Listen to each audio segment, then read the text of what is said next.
Why do cooperatives exist? A cooperative company structure is a member-owned and controlled business where the benefits are derived and distributed equitably on the basis of use. Cooperatives exist in order to strengthen the company as well as the community, as they provide individuals with similar or mutual interests, values, and goals to share ideas in order to generate revenue. They're able to support the New Zealand economy for providing employment, supporting New Zealand-made or local firms, and ensuring profits remain within the community.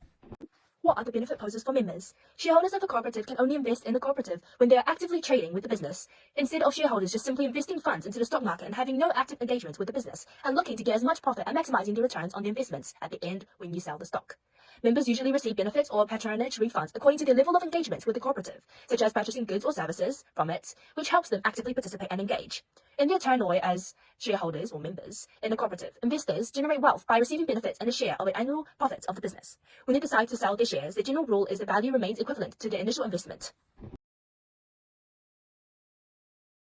Individualism has several benefits, including personal freedom, innovation and creativity, responsibility and accountability, and adaptability and flexibility. Firstly, individuals have the freedom to make their own decisions, follow their own ambitions, and express their unique identities, without needing to consult others, allowing more agility. Because individualism requires people to think for themselves, it also promotes an environment that values creativity and innovation. People will attain a greater level of accountability and personal accomplishment, since they are frequently held responsible for their activities. Since one individual rather than a group of individuals make decisions, individualism can also be more flexible and adaptive to change. However, there are also disadvantages. Firstly, an emphasis on individual achievement can lead to feelings of isolation and lack of community support. Individualist societies may experience higher levels of inequality, as the focus on personal success can lead to an imbalance of wealth and opportunity, while individual firms may have less influence, bargaining power, and more limited resources. The pressure to succeed and be reliant on yourself can also cause high levels of stress and mental health issues, while it can also be challenging to bear the risks of challenges alone. Collectivism promotes collaboration, cooperation, and a strong sense of community. By prioritizing shared goals and mutual support, individuals benefit from enhanced teamwork and equitable resource distribution. This fosters resilience, social harmony, and a deeper sense of belonging, ultimately enriching the collective well-being of society. With collectivism, everyone can generate ideas to run a business in a sustainable way by prioritizing environmental and social impacts as the core of their business to benefit the common good. This also maximizes the profit of the company. For example, the top 30 cooperatives alone generate revenue of $42 billion annually, which helps to boost New Zealand's national GDP and economic growth. Currently, over 41,000 employees are employed in the top 30 cooperatives of New Zealand, which means that the unemployment rate would decrease within the formation of more firms undergoing the cooperative structure. Collectivism also means that more resources are available to be pulled together and can help foster the innovation, reduce costs, or increase efficiency. By sharing the risk among multiple partners, impact on the individuals who are part of the cooperative firm may be reduced, which helps to promote stability and resilience within the firm. Some disadvantages of the collectivism model may include complex decision-making, potential of conflict, or over-reliance. Due to the structure, decision-making may be a complex process due to the different opinions of the shareholders. This means reaching a consensus can be time-consuming, which may affect or slow down the working process for the firm. Due to the nature of the decision-making process, conflict and disagreements may occur among partners due to their different opinions, which can make the process even more difficult. While an over-reliance on partners can also create vulnerabilities within the firm if one partner withdraws due to unforeseen circumstances. So, a business is better to go alone or together. Highly competitive and fast-paced industries like technology startups often thrive with individualism, while sectors requiring significant amounts of capital investment, high entry barriers, and risk mitigation, like the agriculture cooperative Fonterra, may find collectivism more advantageous. Collectivism, with its focus on community and shared goals, offers numerous advantages that make it a superior option. At the core of this approach is a promotion of collaboration, cooperation, and mutual support, which strengthens social bonds and enhances collective well-being. Although it may sometimes limit individual freedom and slow decision-making, the benefits of a cohesive, resilient, and harmonious society outweigh these drawbacks. Collectivism fosters a deep sense of belonging and shared responsibility, creating an environment where everyone can thrive. Therefore, we believe that there is more power in cooperating together compared to businesses who do it alone. We chose the cooperative Fonterra for this case study. Some social issues faced by Fonterra may include impacts on the community, animal welfare, and economic sustainability. Fonterra employs over 11,000 farmers throughout New Zealand, as well as 20,000 employees around the world. This means that the rural community and Fonterra employees are heavily impacted by issues associated with the firm. For example, some potential social issues that they might face are ensuring employee rights and safety, ensuring fair labor practices as a business, safe working conditions, ensuring equitable participation for all members, navigating international market pressures, and regulatory environments while maintaining autonomy and employee well-being. There's also the issue of the importance of cultural sensitivity and respecting traditional knowledge in Fonterra's operations. It also needs to be able to ensure comprehensive and continuous education on sustainability practices and technological advancements. Some of the potential environmental issues that Fonterra might face are water usage and pollution. Dairy farming is a significant part of Fonterra's operations and it consumes large amounts of water. However, Fonterra is trying to fix this by putting an incentive to reduce the water usage by 30% by 2030 as part of its move to accelerate sustainability to the heart of its strategy. Furthermore, water usage and pollution is another potential issue. Dairy farming requires a lot of water resources for livestock drinking, cleaning, and watering of land used for grazing. The high water usage could potentially put pressure on local water resources and is specifically detrimental in regions prone to drought. It also, soil health, manure and effluent, pesticides and fertilizers all also have a big impact on biodiversity. Intensive dairy farming could possibly lead to loss of soil fertility, erosion and soil compaction. It can also lead to the destruction of natural habitats of native flora and fauna and in turn reducing biodiversity and disrupting ecosystems. Moving on to critiquing social and environmental issues as stated above with cooperative principles. The first cooperative principle is voluntary and open membership. It adheres to this by ensuring fair labour practices as a business, and Fonterra maintains open membership for New Zealand farmers. A challenge that Fonterra might face on the principle of democratic member control, the second cooperative, is balancing the influence of larger shareholders with smaller ones to ensure fair representation. The company practices democratic control through its governance structure where members elect the board of directors to ensure equal representation. Fonterra adheres to the member economic participation principle by ensuring members contribute and benefit economically through profit sharing and investment opportunities. Autonomy and independence is the fourth cooperative principle. Fonterra operates independently and is controlled by its members through engagement and active participation, which therefore aligns with this principle. A challenge that Fonterra faces on that aspect of education, training, and information is to be able to ensure comprehensive and continuous education on sustainability practices. Fonterra adheres to this because it invests in training and education programs for its members. The next cooperative principle is cooperation among cooperatives. It adheres to this by collaborating with other cooperatives and industry organizations. Yes, and last but not least, Fonterra adheres to the principle of concern for community by engaging in various community development projects and effectively sustainability initiatives. Overall, it does a good job upholding the fundamental cooperative ideals, especially those of democratic member control, member economic involvement, and community concern. It has also demonstrated its commitment to ongoing improvement through its cooperation and education activities, but more aggressive action in the area of sustainability is required. Fonterra has the pressure to adopt these sustainability strategies because it faces scrutiny from communities, especially indigenously, consumers and advocacy groups to improve its social responsibility, especially concerning the welfare of animals, the rights of indigenous peoples, and the impact on communities.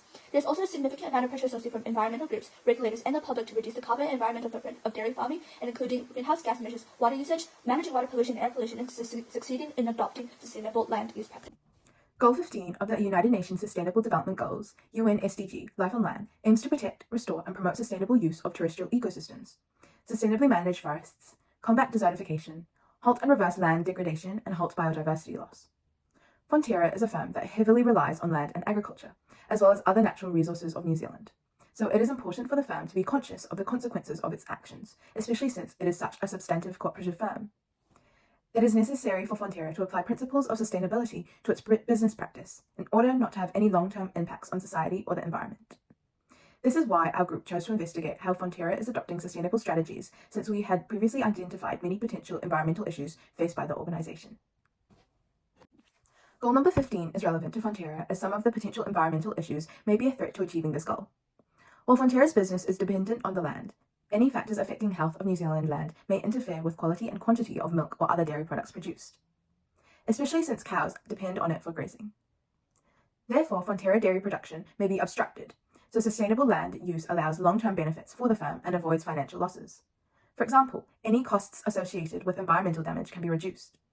By adhering to a sustainable business practice, Fonterra is able to satisfy customer or investment demand for sustainability, meaning that the firm is able to attract more customers who value sustainability and grow their customer base. This helps Fonterra to create the reputation of being a greener firm, building trust among its customers, therefore increasing its loyal consumer base and repeat customers, which can lead to more benefits for the business, like increasing market share, revenue generation, and therefore more profitability. Therefore, Goal 15, Life on Land, is relevant towards the Fonterra Cooperative Group. Fonterra is currently adopting the Farm Environment Plans, the FEPs, which includes strategies for soil health management, wetland restoration, and riparian planting. This helps to enhance soil health and reduce the environmental footprint, improving biodiversity and ensuring sustainable land use, which would help to mitigate the impacts of intensive dairy farming on the environment, supporting Goal 15, Life on Land. Fonterra has also set the Climate Roadmap strategy, which includes its sustainability goals and milestones, like becoming net zero by 2050. And when Sterling became the firm's first 100% renewable energy plant in 2023. The company is working to reduce greenhouse gas emissions, particularly the methane emissions from cows, which make up a significant portion of its carbon footprint. The roadmap outlines a target of reducing Scope 1, 2, and 3 emissions, with a 50% reduction in Scope 1 and 2 emissions and a 30% reduction in dairy-related emissions by 2030.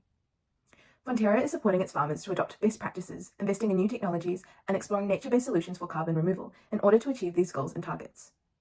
Between 2021 and 2030, the company is planning on investing over 550 million NZD to enhance water quality, as it aims to reduce water consumption and minimize pollution from dairy farming activities, which are especially important in addressing water scarcity and pollution challenges. The firm is also in partnership with organizations like Trees for Survival to plant native trees, increasing biodiversity and new habitats for wildlife. Animal welfare is also a large part of Fonterra, as it adheres to globally recognized practices. The firm has a program called Care for Cows, ensuring that dairy cows receive proper nutrition, live in comfortable environments, and can exhibit natural behaviors. Fonterra is able to ensure its ethical treatment of livestock by monitoring the animals' health and implementing its welfare standards, which is an essential part for producing high quality and quantities of milk, as well as maintaining consumer trust. Some changes in corporate strategy and policy for Fonterra in order to help them achieve the UN SDG Goal 15 of Life on Land could be to ensure sustainable sourcing by working with suppliers to ensure that inputs and resources like fertilizers or feed for dairy cows are sustainably sourced and not contributing to deforestation or biodiversity loss. Fonterra can also promote certifications and standards that ensure sustainable land use, like the Rainforest Alliance. Other support and advocating for both national and international policies and NGOs regarding sustainable land management can also be more promoted. This can help to leverage expertise and jointly develop and implement observation efforts. Farmer education and support could also be implemented in order to help farmers to adopt sustainable land management practices and offering incentives to farmers who do achieve specific sustainability targets. Investing in research and development in order to find the best practices or most efficient practices for sustainable farming and land management could also be an approach for Fonterra in order to find the most efficient way to work sustainably. Fonterra could also collaborate with local communities, indigenous groups, and local councils to align its sustainability efforts with the local regulations and needs. By implementing these changes, Fonterra is able to make more progress towards sustainability and achieving the UN SDG Goal 15 of Life on Land. Implementing measures in order to achieve the UN SDG Goal 15 of Life on Land may result in some challenges or dilemmas the company may face. For example, adopting the sustainable practices may mean initial investment costs are higher, so smaller-sized farms may struggle to afford the investments. While these sustainable practices may result in less financial returns, leading to more resistant stakeholders who are focused on profit or earning. This is because accurately measuring biodiversity, soil health, and other ecological indicators will require reliable methods and new systems, which can be hard to develop and maintain.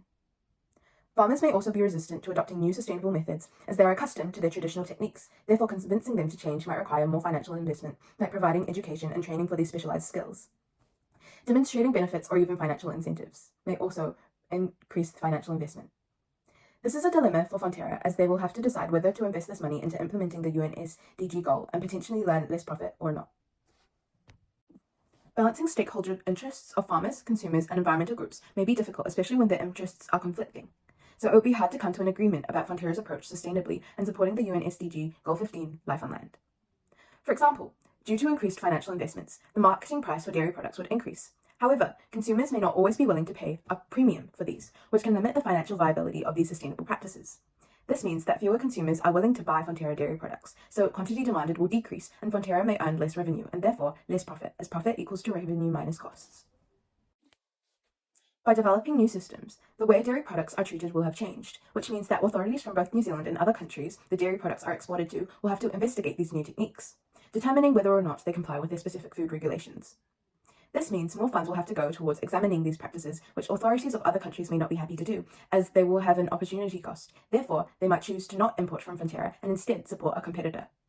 This is a dilemma for the company, as it means their market share may decrease, so they will have less repeat customers from the countries, and they may not earn as much profit for business expansion or further investment in sustainable farming practices.